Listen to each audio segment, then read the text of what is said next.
you know, and I have this strong, strong desire to spend more time there.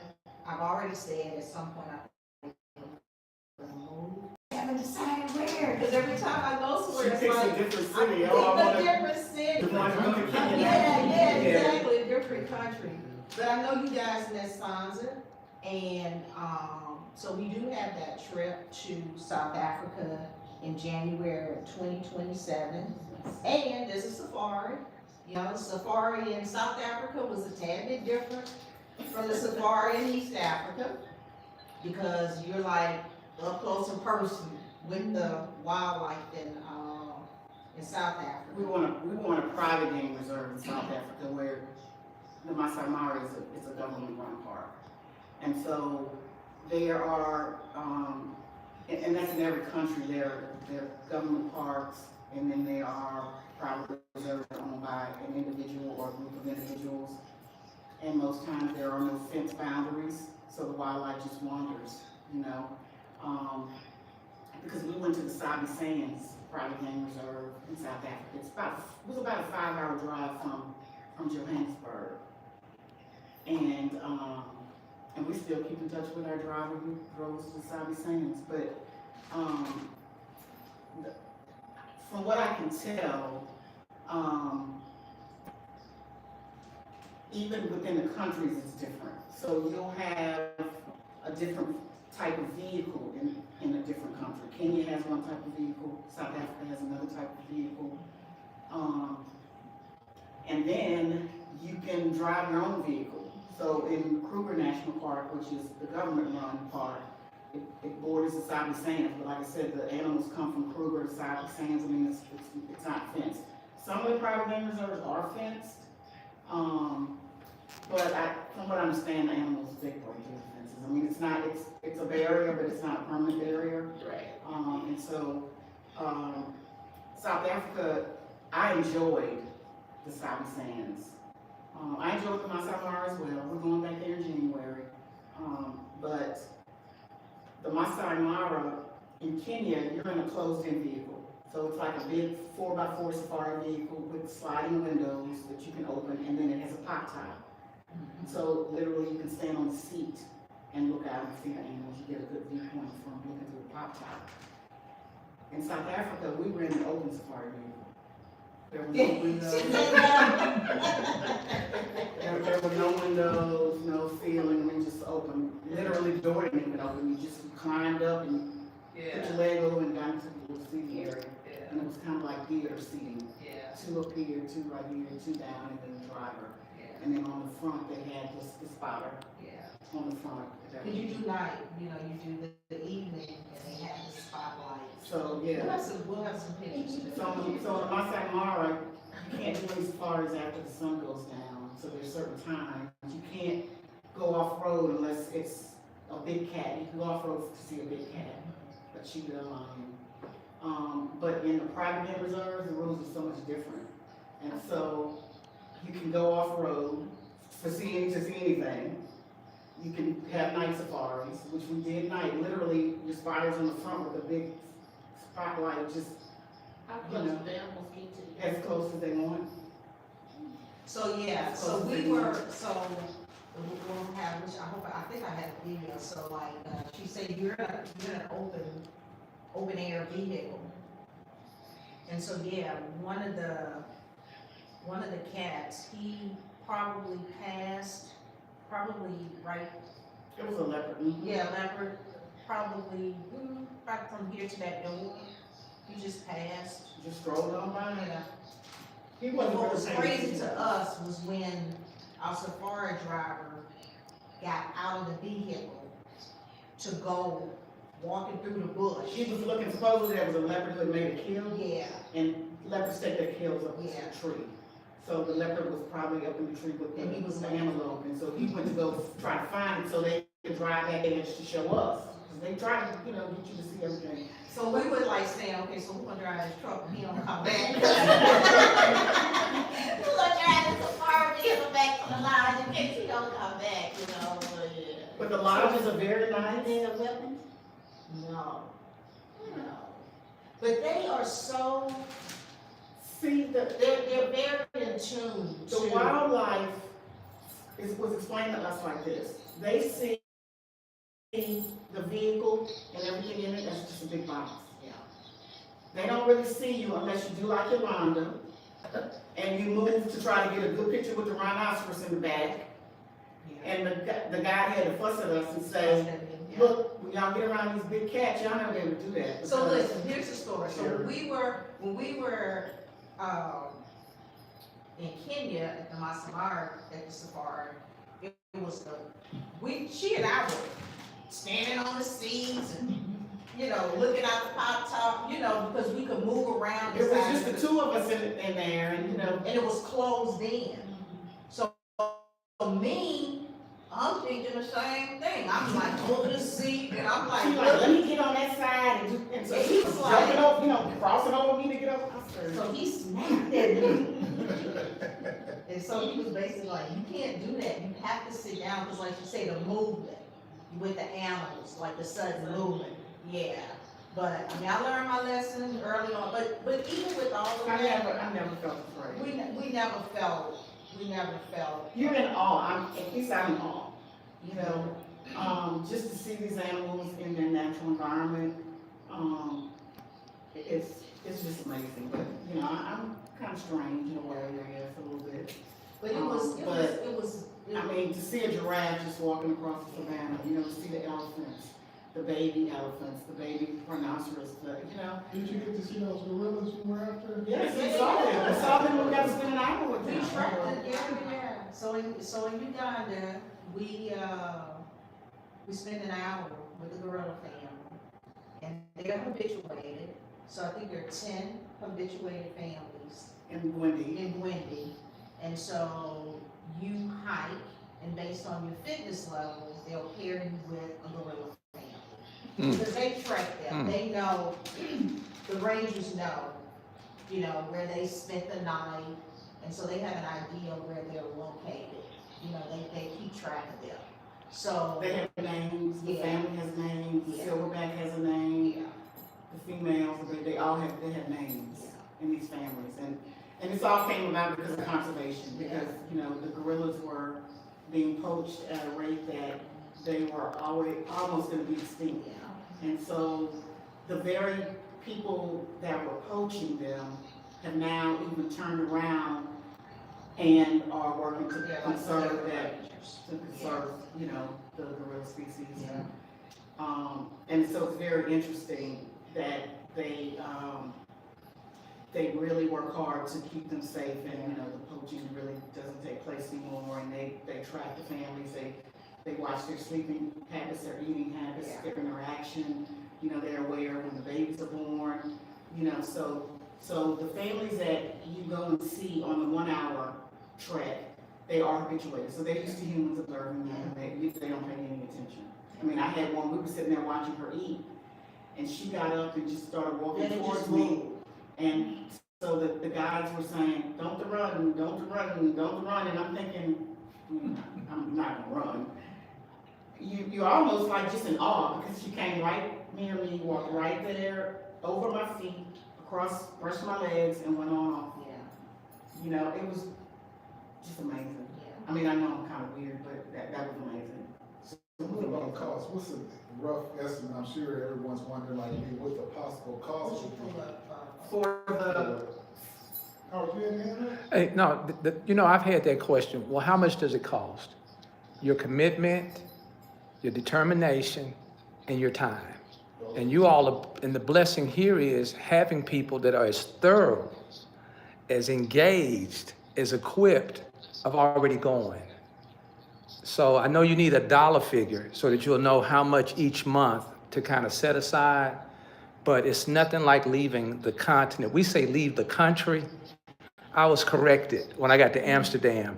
Have you ever left the continent? And I'm like, darn, this is not like going down into Mexico, which you didn't leave you left the country, but you didn't leave the continent. I didn't realize that I had left North America. yes. So I just had to inject that. So the cost is the cost. The cost is even more when you don't go with veterans. Yeah, so what we, and when I say our cost when we say affordable, most times that has a connotation of it being cheap or less than, or, you know, not top tier. And so when we say affordable, that means in most cases, we have made relationships with, say for instance, when we went on our first safari, we went through a tour company, right? And so William was our tour guide. After spending about 4 days, 3 or 4 days with William, 4 or 5 days actually, and he's a freelancer. So it's like, okay, well, we can deal directly with William and then pass those savings along to our travel partners. And that's how we see it. And so, but to your point, you still gotta pay to get there. Yeah. And so what we tell and what we try to do also is plan our trips 4 hours in advance so that people can plan. You know, there's some people that can just pay and be done with it. They may be retired, they have the time, they have the resources, but we also know some people have families, they have jobs, they have small kids. So there's a runway, right, that's needed for them to plan, whether it's just work, family, finances, right? And so we have our trips booked out well in advance. Say for instance, South Africa trip is in January 2027. And so you can do monthly payments. With no interest. Yeah, with no interest. And so we do, you know, single occupancy, double occupancy, and Tony and I have even, for some of our solo travelers to make it where they can afford the trip, we'll say, okay, you do double occupancy, and then they'll room with one of us, if that makes sense. And so that flexibility is built in as well. And so you want to pull up just You some. don't worry about a dollar amount total now. I mean, I was just trying to see how to frame it up for planning. So. Yeah. Yeah, so the Kenya trip, the one that we're going on in January, which is our first trip, and the majority of our travelers to this trip are actually from Louisiana, so they named their group Louisiana Love. And that's what's gonna be on our t-shirts for January. So for Kenya, a land-only package, so basically it's a 9 day, 7 night, and it's small group. Yeah. And it's a small group, so we're taking 10 in January. I think we would have taken at least no more than 12. So, so for May, for Kenya, and that's May 18th through the 26th. You in there? With the option. Your birthday, right? 24th. You want to be in Kenya for your birthday? With the option of going to the Army. So there's an Yeah, add-on. we're gonna add on a package, so we're not doing this for the January trip, but for Kenya in May, we'll have the 9 days, 7 nights with an option to add on 2 nights in Ghana. So land only double is $22.50. And that's, you book the land only package, you pay for your flight. Double land and air is $35.75. Single land is $25.98. But like Yolanda said, what we've done, because for our Ireland trip, we're going to Ireland in April, and she has one of our travelers that's going to room with her. And so she can pay the So double. she paid double. Cost. And then when we go to Italy, I have one of our travelers that's going to room with me, and so she's only going to pay double. And I mean, I'm a pretty good roommate. I'll live with anybody, you know. So if the cost is really bothering you and you think I'm okay to sleep with for 7 nights, then you know you could be my roommate. You know, it's just that easy. I mean, we really want people to be able to go, to be able to do this. Because the three girls, and we literally call them the girls. 3 young girls. I think 2 in their 20s and 1 maybe 32. Yeah. And I'm thinking, how cool is that? We to be 20-some years old, like, here I am. They are so excited. They're so excited. But you know, this wasn't easy for them. No. But they made it happen. Yeah. You know, because they booked the land only package. And I was asking Yolanda, because Yolanda knows one of them very well. And I said, girls booking their flights? Like, how are they booking their flights? And so I said, ask them, because we might need to help them with that. And so she reached out and, you know, they were like, yeah, we don't know how we're booking them. You know? Yeah, because for this particular trip, it was our first trip, and it was land on. There was no land and air package for them. And so, like Tony said, to help them, we, you know, have some flexibility in terms of purchasing their tickets for them and having them roll the payment over time so that they could pay for the trip. The South Africa trip is, so like the Kenya trip, like Tony was saying, I mean, that includes 2 night, 3 day safari. It includes safari. You stay at the lodge. When you stay at the lodge, all food is included. You do have beverages, something like a tea and a punch type thing. Alcoholic beverages, you know, or extras, so are soft drinks. But all your food, breakfast, lunch, and dinner is included in your stay. And we also include a lot of tours in our itineraries. So some breakfasts are included, some lunches are included, some dinners are included. We'll always have some sort of farewell dinner that we pay for. You know, so you can see in the itineraries, you can see what you're getting. And then we'll have optional as well, which like the bar crawl.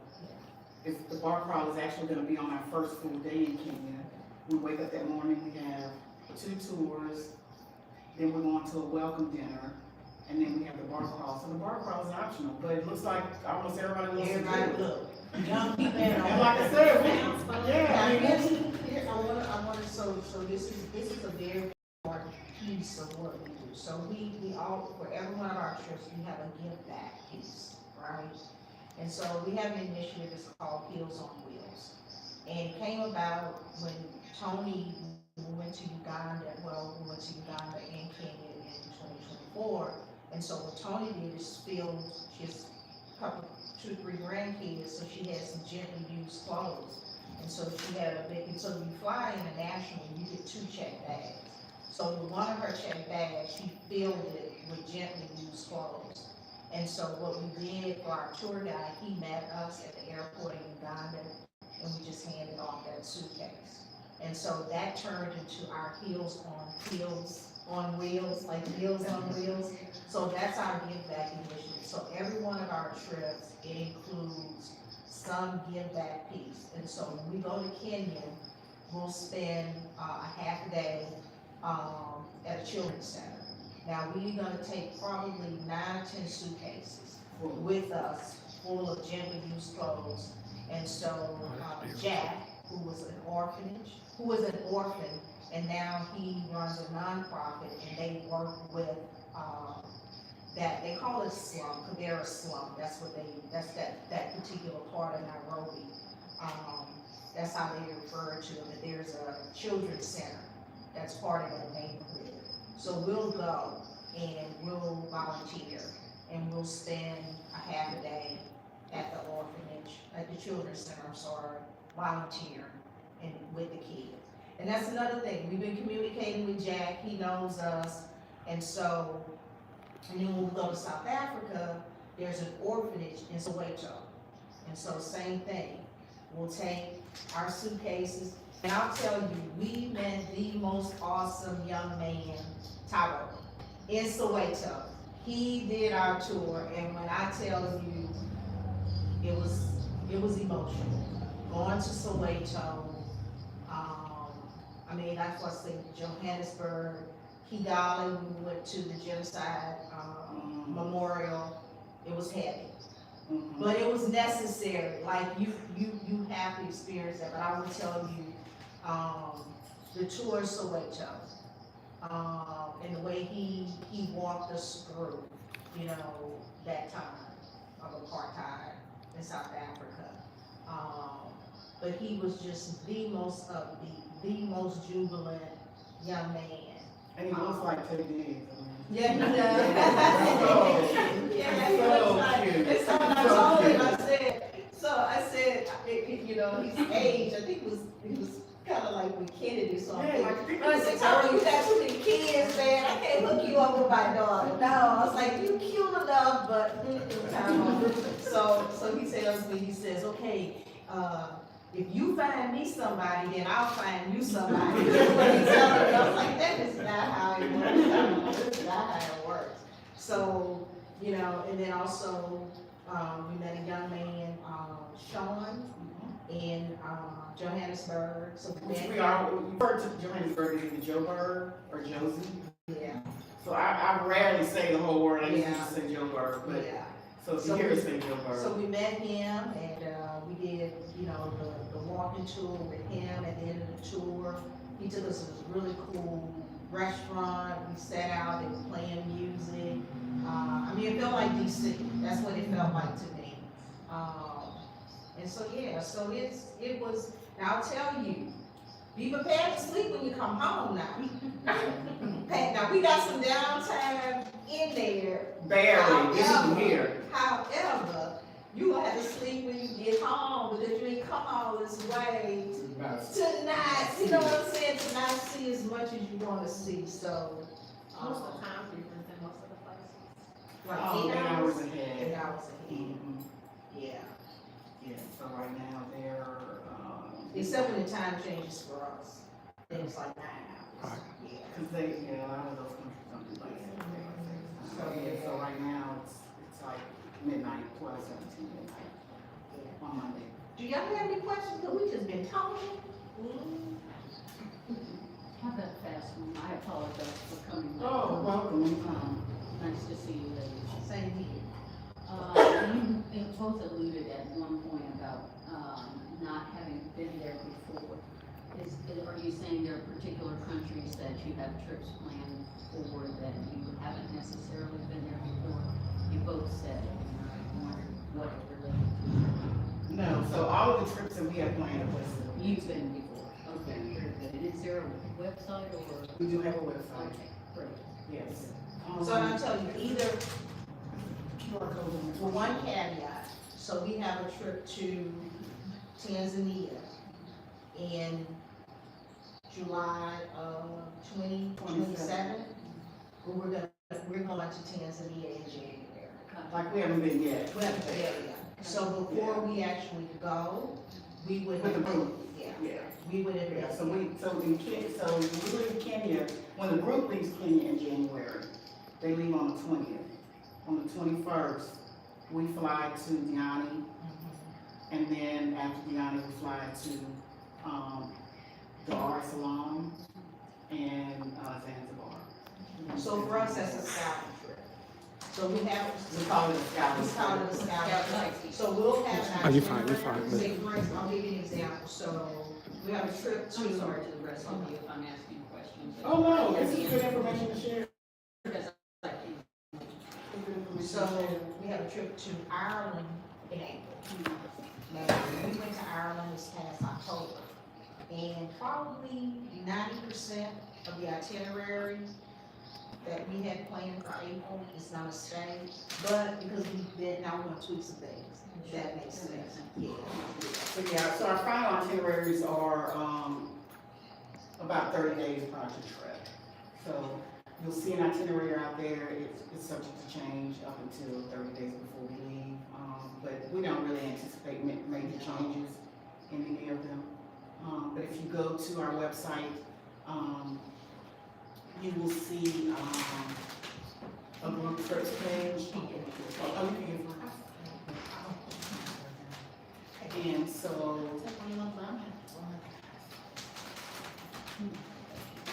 but the QR code for the website, but I wanna get y'all's information. So, and share ours with you. Would you be so kind as to give them the website, the viewers, the website and the contact number? So the website is, www.safari, SAFARI, NJEMA, NJEMA, travels, TRAVELS.com. And My number, Tony, I can be reached at 225-975-3074. And Yolanda? 225-921-4329.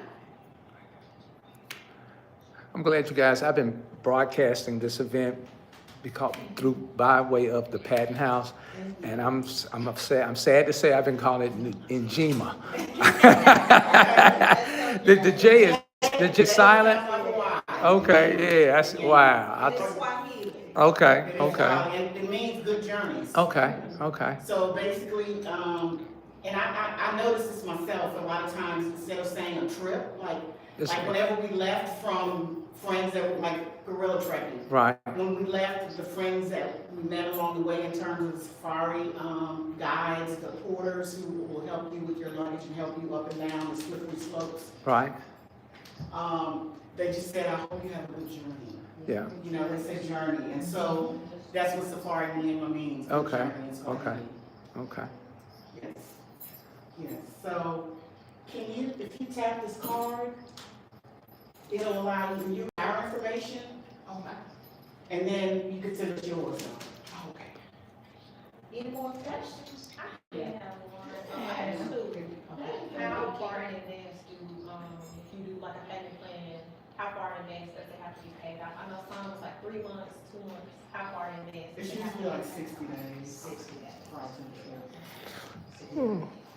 And so we have a payment portal, called Squad Trip, and so basically when you go to our website and you click book trip, it'll take you to Squad Trip, and Squad Trip will automatically calculate, depending on the deposit. Now our deposits are only $125, but you can put more, and once you enter your deposit amount, it will calculate your monthly payments based on that date, 60 days before the trip ends. And that's our special right now, Mhm. because our standard deposit is $250, so we do have a special. And because he has been so gracious to host us, so if you host a meet and greet, and then, that's our thank you, for your time and inviting us to your home. So the deposit gets waived, yeah. Just deposit. I got you. We'll take it.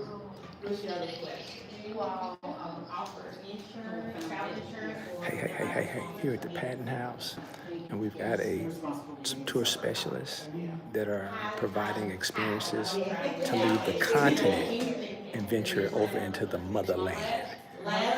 Based with my own prior travel experience, very interesting. They're very experienced, they're very connected, and they understand the lay of the land. And it's just a privilege and an honor to be here to receive it firsthand. Whatever your perception, your perspective is, do your research. I mean, this traveling outside the states is not outside the continent. Is not like traveling to New Orleans and New York. From here to Nairobi was a 10,000-mile trip. Different culture, different rules, different process, but it was well worth it. There are recommendations, and so what we supply you with information that you need to do all the research that you need to do. And then we also recommend that you communicate with your primary care physician or a travel clinic, which I did both. I did both. My primary care doctor did prescribe some things for me, and then I went to the travel clinic. And I was also able to just go to CVS and get some vaccines under my insurance. They were covered, so like hepatitis A and B, tetanus. So I ended up, back up a little bit, so when we went in 2024, yellow fever was required. Yeah. So I did the yellow fever then. I told you got a waiver, so for some people, there are certain circumstances that you can get a medical waiver. But, so in 2024, I did get, yellow fever vaccine. And I did not. Right. And we always get the malaria meals. Always take that. You start taking it, I think, 2 days before, you take it the whole time you're there, and then there's so many days after you get back, you take that. And so, and then, like she said, you go to the travel clinic, and so for whatever country you're going to, they'll go through the list of what's required and what's recommended. So between the travel clinic and your primary care physician, you know, you can make an individual, like, informed decision. And my experience with the travel clinic is that, of course, there are certain vaccines that they have right there on the spot. And depending on your schedule, it's easier to get that particular vaccine there. But then they'll also tell you, hey, go to Walgreens because it's covered under your insurance. Yeah. How do you all address the ETA going into Kenya?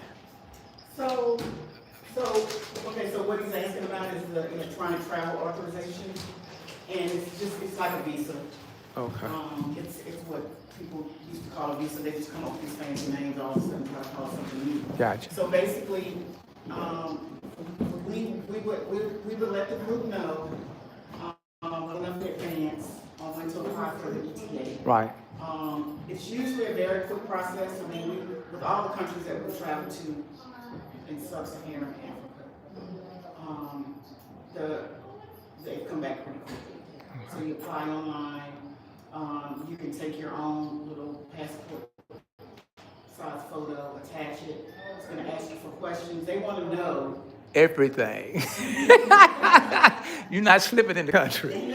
You are not slipping They in. want to know when you're arriving and when you're departing. What They want to know your if you flights? got a plane to the country. They want to know Yeah, you got to go. When your time is up, you out of there. Yeah. So our group, we leave on January 12th. And so I think we're going to, and you have to have proof of your accommodations. They want to know where you're staying. You know, they want to make sure. Is that the little form you fill out, usually at the airport? You can do it at the airport. We usually do it ahead of time. Yeah. I didn't know that at the time. Yeah. I filled it out, and I was like, this is taking longer than I expected. Right. Where'd you do that Where'd at? you go? Heathrow in, Oh, yes. Yeah, so we'll do it, like I said, you have to have proof of your booking, for all of your accommodations, the whole time you're there. So we Yeah. need our booking prior to safari, the booking while we're on safari, and then the booking when we get back before we fly out. And so, we're gonna probably get the confirmation for our safari, lodging. I'm gonna try to get it like mid next month.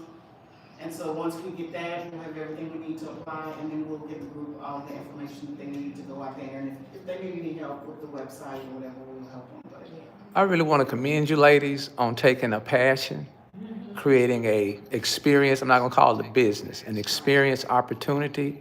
You guys are definitely in the due diligence of getting us there and getting us back and having those wonderful, memorable experiences. I'm just sitting there just like, man, wow, you guys are on top of it. Yeah, you're on top of it. Yeah. Definitely not a boring group. You all are not boring at all. And thank you. Oh, I'm looking forward to your that. hospitality. I didn't know you went until we talked a couple of weeks ago. Yes, sir. Until you just getting back. I had to go because, you know, it's so much going on. You just don't ever know when the window closes. And at 62, we tend to get trapped in this, I call it a fishbowl mentality when there's an ocean out there. And I came back filled with nothing but peace because there is another space beyond what we've been conditioned to believe. Yeah, it's definitely nothing it's not what I thought it would have been. And they don't wear a whole lot. Where I was, they didn't wear a lot of dashikis. You know, I'm thinking brothers walking around with the dashikis and the big crunch and all. Yeah, they just. Yeah, they ain't dashiki in it. The traffic in Nairobi was Right, crazy. though, right. One thing I did, the Uber drivers instilled in me, and it took a moment, you don't hang your phone close to the window because the traffic, because it's just, the traffic is like elbow to elbow. I couldn't even imagine, because I was going to rent a car. And I am so glad Now you can learn how to drive the vehicle in Deanne, but it's no way I was prepared to drive a vehicle. No, you were not. No, not at all. But you want to hold your phone inside and keep the window up. Yeah. Yeah. Or somebody will walk by and snatch it out your hand. It's over with. Yeah. Yeah. Yeah. Yeah. I mean, and even if you're walking with it. Yeah. they'll zoom by. Yeah. Yeah. I mean, so you gotta be, just You like got- pockets. yeah, you got- And Yeah. listen, those boulders. Did you see 3 and 4 people on them? I'm Did still. you see them carrying all that stuff? I'm It's like a little moped. Yeah, it is. I'm still getting used to We it. saw a ladder, we saw a toilet. Yeah, we they saw- something else. And I'm still getting accustomed. I'm still getting used to them jumping on and off the bus. I said, yeah. I'm talking about literally the bus, the little van. Yeah. I'm like, it's no way. Right, they're jumping on. I said, you couldn't do that in Mississippi. You couldn't do that at home. What are Yeah. they doing? They just stop, they open the door, some jump out, some jump in, and it's going on. Yeah. And they like sardines in there. We did a tutu in Johannesburg. I take my crown off to you. Yeah. We did one in Soweto. Yeah. It's like organized chaos. It is. Like on steroids. Yeah. I had never seen anything like that. The traffic was. I had seen it in Egypt. Really? Worse than like a New I had seen it in York. Egypt. Oh, Oh.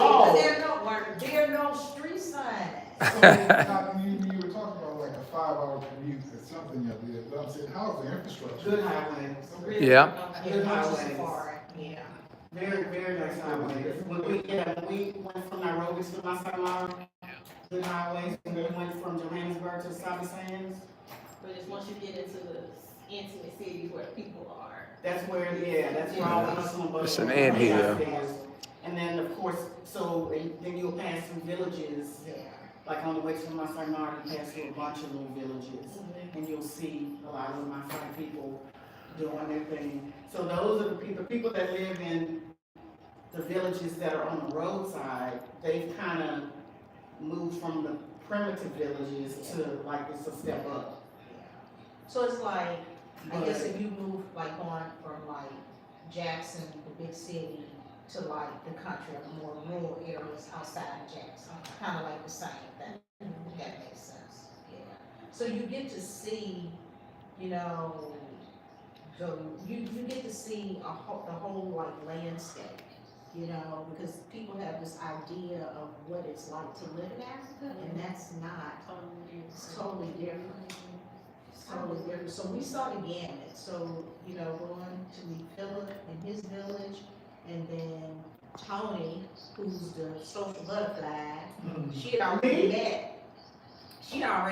connected with 2 ladies before we even got to Kenya. And so one of them, she's a doctor, and so she took us to a really nice, Olympicine. It was a really nice, like, hotel type, restaurant type thing, overlooking the national park. Yeah. And so we had dinner there. So you get to see the whole landscape, you know. You see the way people live in the village. So yeah. But it's not all, it's just like here, it's not all the same. Exactly. Right. It's not all the same. It's not all the same. But it's a cool place. Yeah. And like I said, I had been to Egypt. I went to Egypt in 2012, and the driving was just as bad, maybe even worse. But I had never been to sub-Saharan Africa, and so that was my goal. And on the trip the original trip, I was going to do gorilla trekking solo. I just wanted to get to sub-Saharan. How was Egypt? Egypt, I liked Egypt. Egypt, very interesting. There's just so much history. I mean, the pyramids, I mean, you just stand there in awe and just say, how the hell did they do that? You know? I mean, that's literally what you're thinking. You're looking at this and you're looking at these huge boulders and rocks, and they're stacked Egypt was cool, and I love the food. The food is just so fresh. And you know, you don't have to be afraid to eat it. Did you have any trouble? Now, let me tell you, my stomach was wrecked when I came back home. Because I had been eating so, and I stopped eating meat probably about 6 months before I left. Cause I just didn't want to get caught up. I don't eat much meat anyway, mostly seafood, but Right. it was off the chain. Yes. And the cost was so reasonable. Oh, yeah. You know, it was so, yes, it was, but I was really toe up from the floor when I got back here. I think just from smelling the air. It's just a different chemistry there. Yeah. Yeah. But it was, You won't, what were you thinking that you never go? I'm particularly thinking about, South Africa or Kenya? making my way back to, because you know, you have on your bucket list, I'm usually a solo traveler, and so more than likely if I do this part, it's gonna be me, so this is, and I like that it's a small group, so even if I'm by myself, I'm not alone, but I'm not in a huge crowd, I feel lost. Yeah. So, before, so we do Zoom calls, and say for instance, for this group, we'll have in-person meet and greet next Thursday. So when we go, so I think even right now, now that everybody has met everybody, because we have our calls, I think they feel like. We have a we're not- group